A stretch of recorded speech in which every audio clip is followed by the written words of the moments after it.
तब बालेन हिरो शैलीमा संसद बैठकमा उपस्थित हुन्छन्।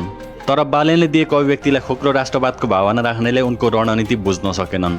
बालेनले दिएको अभिव्यक्ति भारतले मात्र होइन नेपालले पनि भारतको जमिन मिचेको छ भन्ने पोइन्टलाई मात्र नोटिस गरेर तमासा देखाए। खुल्ला रूपमै देशद्रोही प्रधानमन्त्री राजीनामा दे भन्दै नारा जुलुस लगाउनसम्म भ्याए।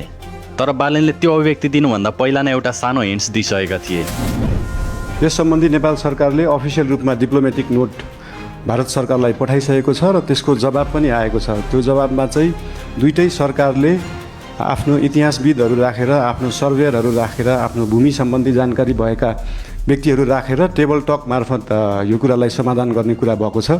र यस सम्बन्धी हामीले भारत र चाइनालाई मात्रै नभएर इङ्ल्यान्ड सरकारसँग पनि कुरा गरेछौँ। उहाँहरूले ब्रिटिस इन्डिया छोड्दै गर्दाखेरिको समस्या अहिलेसम्म हाम्रोमा भइरहेको हुँदाखेरि यसमा चाहिँ इङ्ल्यान्डले पनि सरोकार राख्नुपर्छ भन्ने हाम्रो मान्यता हो। यो सबै कुराहरू टेबल टक डिप्लोमेटिक हिसाबले भएर समाधान हुने जानकारी गराउन चाहन्छु। त्यो हिन्ट्सलाई नबुझी खोक्रो राष्ट्रवादको भावना देखेर त्यहाँ पनि राजनीति छिराउन खोजियो।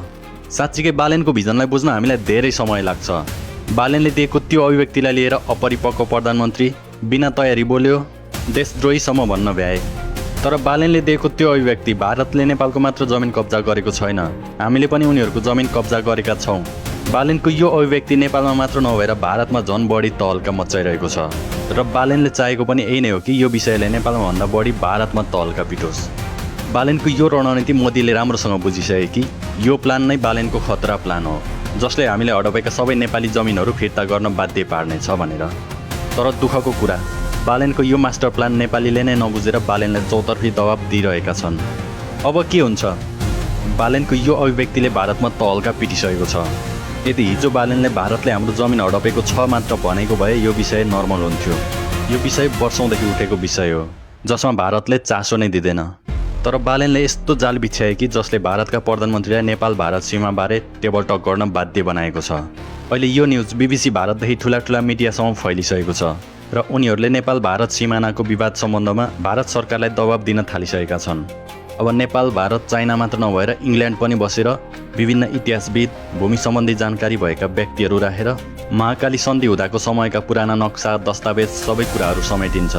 त्यसपछि यी चार देशहरू बसेर नेपाल र भारतको सिमाना कहाँसम्म हो भनेर बल्ल सीमा निर्धारण हुनेवाला छ।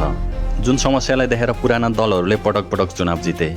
वर्षौँदेखि भारतसँग टेबल टक गर्न खोज्दा पनि भारतले वास्ता दिइरहेको थिएन।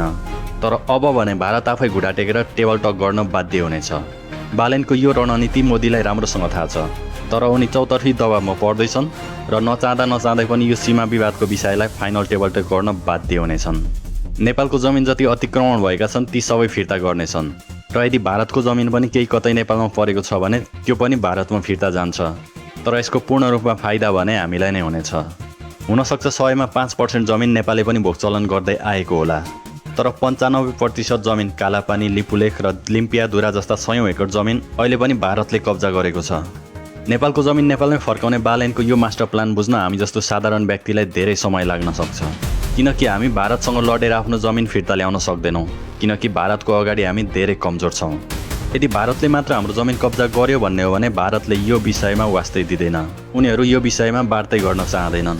तर नेपालले हाम्रो जमिन कब्जा गरेको छ भन्ने न्युज बाहिरिसकेपछि सीमा विवाद टुङ्गो लगाउन भारत सरकारलाई पनि दबाब हुनेछ। त्यसैले बालेनको यो मास्टर प्लानलाई नबुझी भ्रम फैलाउने, खोक्रो राष्ट्रवादको भावना राखेर राजनीति नघुसाउँ। जय नेपाल, जय देश।